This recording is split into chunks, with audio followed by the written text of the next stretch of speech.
Welcome to the Deep Dive. Today, we're really focusing our lens on, well, where the future is arguably being defined most rapidly, the classroom. That's right. We're diving deep into our sources from AI Opportune, specifically looking at their take on smarter classrooms, stronger minds, how AI is reimagining education in 2026. And our mission really is to cut through the high-level talk. We want to figure out exactly which AI tools are genuinely transforming learning right now. And crucially, what that means for the role of the human teacher, which is still absolutely indispensable. Exactly. And actually, before we properly unpack this huge shift, we should mention this deep dive is brought to you by AI Opportune. Yeah, great point. And AI Opportune, they were founded on a pretty simple idea. AI isn't just for the giant tech companies. Right. It's a tool. A vital one, really, for founders, creatives, operators, basically any curious mind looking to build smarter, move faster. Their goal is to cut through the noise, spotlight how real people are using AI, solving actual problems. So we really encourage you, our listeners, to subscribe. AI Opportune delivers weekly insights, strategies, real stories, stuff that helps you learn, build, and lead with AI. Okay, so let's unpack this. Yeah. We've all heard about the pressures, right? Post-pandemic education, bigger classes, learning gaps widening. Huge pressure. But the key shift our sources point to is that AI is finally giving us the tools to really acknowledge something fundamental. Which is? That no two learners are the same. It sounds obvious, but acting on it at scale, that's new. AI lets us move beyond just playing catch-up, beyond remediation towards genuine personalization. And what's fascinating, I think, is that the goal isn't just tweaking things. It's not just optimization. It's aiming for a pretty fundamental change. How so? Well, think about it. For decades, teachers have been fighting this almost impossible battle, trying to cater to maybe 30 unique needs all at once. It's exhausting. Yeah. So AI steps in to assist. Our sources highlight 3 crucial scalable ways it's doing that. Okay. First, personalized instruction, but at a scale we just couldn't imagine before. Second, proactively spotting students who might be disengaging or falling behind before it's too late. Early warning. Exactly. And third, automating just mountains of admin work, grading, paperwork, the stuff that eats up teaching time. So let's be clear. We aren't talking about replacing teachers here. Not at all. No, definitely not. It's about equipping them. Yeah. Giving them, I don't know, like a whole team of digital teaching assistants. That's a good way to put it. But okay, let's shift from the big picture, the macro view, down to the ground level. What specific tools are actually, moving the needle in classrooms today? Yeah, the practical stuff. Well, the biggest impact we're tracking seems to be coming from adaptive learning platforms. Okay, adaptive learning. What makes them different? These aren't just static digital textbooks, Think of them more like dynamic teaching engines. Our sources mention companies like Century Tech, Squirrel AI. Right, heard of those. The real magic is the machine learning underneath. So how do they actually learn? Is it just a fancy quiz? What's the difference? No, it's much more about real-time adaptation. Feedback loops. They often use principles from reinforcement learning. Meaning? Meaning, if a student, say, breezes through a section on fractions, the platform sees that. It immediately adjusts the difficulty, maybe introduces more complex problems, word problems, applications of fractions. Okay, so it pushes them. Right. But conversely, if a student really struggles with a specific foundational concept, maybe equivalent fractions, the platform doesn't just mark it wrong and move on. It circles back. Exactly. It circles back. Maybe offers different explanations, visual aids, targeted micro lessons, just focused on that missing piece. Ah, so it's doing personalized remediation and enrichment at the same time. Precisely. Running concurrently.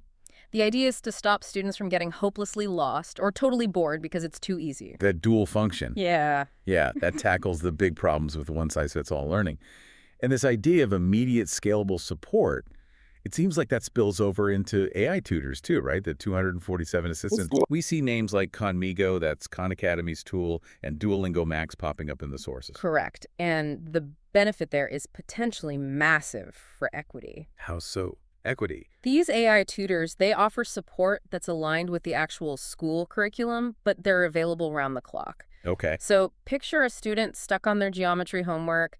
It's 10 p.m., maybe their parents can't help with that specific topic. Right, happens all the time. The AI is there, it can offer guidance, maybe break down the problem, ask probing questions, but crucially without just giving the answer away. So it helps them learn, not just copy. Exactly. And think about underserved communities, kids who don't have access to expensive private tutoring. This kind of 247 scalable resource.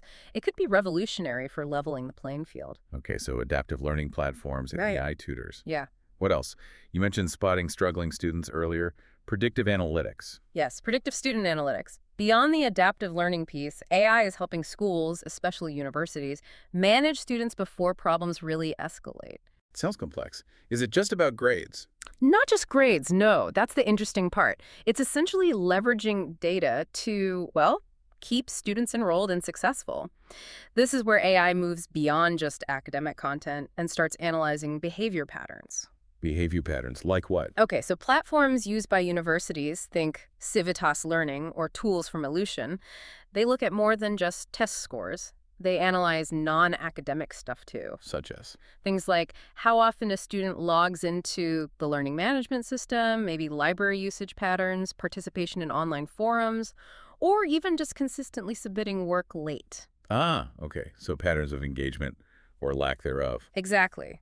These platforms can spot subtle patterns of disengagement sometimes long before a student actually fails a midterm or bombs a paper. So the system might flag a student whose login frequency to the course website, say, has dropped 40% in the last few weeks, even if their last grade was okay, Precisely. And that flag allows an advisor or maybe a professor to proactively reach out. before it's a crisis. Right. Maybe it's just a check-in call. Maybe it connects them with mental health resources or specific academic coaching.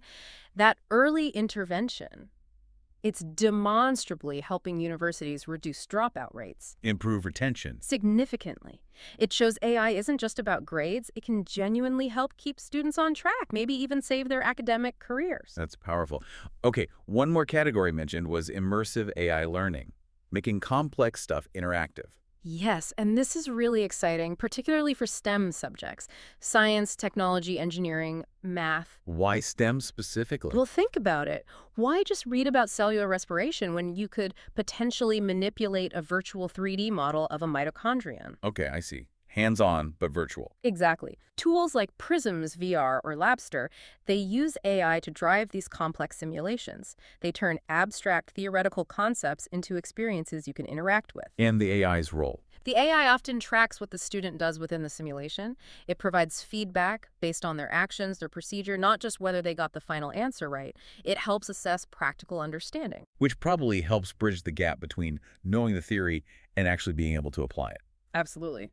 Improves that knowledge transfer dramatically. Okay, so we've got this suite of tools. Adaptive instruction, 24/7 tutoring support, proactive retention analytics, interactive virtual labs. It sounds impressive.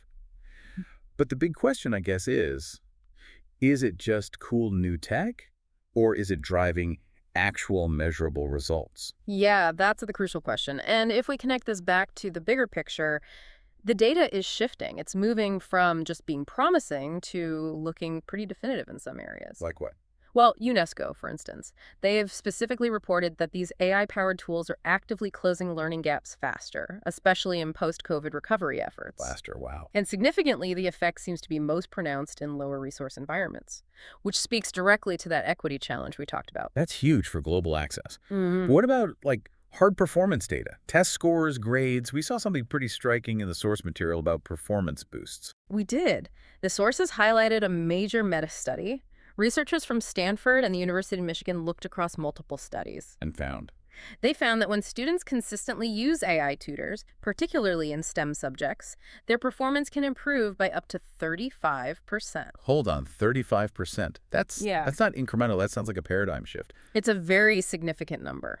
How did they measure that exactly? Was it just over one semester? Did it hold up across different student groups? So, the study's methodology, as described, focused on achievement gains measured over a full academic year. They benchmarked students using the AI tools against control groups who weren't. Okay. And the key finding wasn't just the size of the boost, but its consistency. It held up across diverse demographic groups, suggesting that this kind of personalization can potentially overcome some long-standing learning disadvantages. That's why investors are paying attention then. Absolutely. Money follows measurable results. Holland IQ, which tracks the edtech market, they project the global AI and education sector will surpass $30 billion by 2026. 30 billion. Yeah. And the fastest growth areas, they're exactly what we've been talking about. Adaptive learning, predictive analytics, and tools for real-time assessment. Okay, this paints a very optimistic picture. Efficiency gains, better outcomes, but surely it's not all smooth sailing. Every new tech wave brings challenges. What about hurdles, implementation hurdles? That's a really critical point, and yeah, the sources acknowledge it. Cost is a big one. Right, especially for districts already struggling. Exactly. The high initial cost for some of the most sophisticated platforms, that's a major barrier. There's a real risk that AI could, at least initially, widen the gap between well-funded districts and poorer ones. The digital divide, but for AI. Sort of, yeah. However, the data also suggests that once those initial investments are made, and as these platforms scale up, the cost per student can drop quite dramatically. Economies of scale. Right. And also, some of the simpler AI tools, think about the administrative automation, the basic chatbot tutors, they often have a much lower barrier to entry. They can offer immediate relief to overworked teachers, pretty much regardless of the district's budget. So there's a spectrum of tools maybe, some complex and expensive, others more accessible. Definitely. It's often a trade-off between the complexity of the AI and its immediate accessibility or cost. Okay, so if AI is getting really good at optimizing, personalizing instruction, analyzing student data, Yeah. where does that leave the human teacher? What's the core thing AI can't do? And this, I think, is the absolute most crucial part of this whole conversation. Yeah. The core constraint. It's emotional depth, it's inspiration. AI can personalize lessons, it can optimize schedules, it can analyze data points, but it cannot truly inspire. It can't connect with a student on a human level, understand their context, their fears, their passions. The kid? Exactly. It can't care in a way that genuinely shapes a young person's worldview, or sparks their ambition, or nurtures that innate curiosity. The sources are really clear on this. The future isn't AI replacing teachers, it's AI equipping teachers. Okay. But, and this is a big but, that means the teacher's role has to evolve. It must change quite fundamentally. Okay, so if the algorithm is handling more of the, say, the diagnosis of learning gaps and delivering some of the basic instruction, what do teachers do? What are the new, maybe higher level skills they need? They shift focus. They move from primarily being deliverers of information to becoming more like expert guides, curriculum architects, even emotional counselors, in a way. Guide architects. Counselors, okay. They become masters of human judgment. They take the insights the AI provides, this student is struggling with topic X, and they validate that against the reality of the student's life. Maybe the student had a rough week at home. Maybe they're anxious about something else. Context the AI just doesn't have. Right, the human element. Exactly. And all that time, freed up from marking basic quizzes or administrative tasks, they can now spend it mentoring students one-on-one, fostering collaboration in the classroom, and maybe most importantly, inspiring that real, deep, unquantifiable curiosity that makes learning stick. That makes sense. I read one teacher's comment in the materials Yeah. saying automated grading gave her back something like 7 hours a week. 7 hours. Wow, that's significant. And she said she now uses that time to design more innovative, hands-on projects. Things that challenge students to think creatively, to solve problems, not just, regurgitate facts for a test. That's the evolution right there. The teacher becomes the chief strategist, the motivator, the inspirer, while the AI handles a lot of the logistical heavy lifting and the personalized drill and practice. It really is a partnership then. Precisely. That blended strategy, AI plus human expertise, that seems to be the definition of the successful future classroom. Okay, so let's try and summarize the vision here, maybe looking out over the next, say, 3 to 5 years. It sounds like the most effective education systems are going to be the ones that skillfully blend AI's precision with the teacher's unique expertise. And they'll do that to achieve, maybe 3 main goals? First, closing those equity gaps in learning access we talked about. Right. Critical. Second, streamlining all that admin work so teachers actually have more time and energy to teach and connect. For freeing them up. And third, delivering truly personalized learning in real time at scale for basically every single student, regardless of their starting point. That sums it up pretty well. And the takeaway for you, the listener, is really clear from this. Yeah. The future of education, It's not going to be AI versus humans. It's AI plus educators working together to build something fundamentally better than what we have now. And this really does raise an important question for you listening. Whether you're leading a classroom, managing a school district, building ed tech tools. Or even just a parent thinking about your child's education. Right. The sources suggest now is really the time to act. You essentially have a choice. You could be part of shaping this future of learning, figuring out how to implement these strategies ethically and effectively. Or, frankly, you risk being outpaced by those who are already moving forward. It's a call to action, really. It is, and we'd encourage you again to follow AI Opportune. They dive deeper into specific areas like best AI tools for teachers or the ethics around building ethical AI in ed tech. Really practical stuff. Definitely worth checking out. Remember the final thought here. Smart minds don't just wait for the future to happen. They prepare for it. Join AI Opportune, stay informed, stay ready.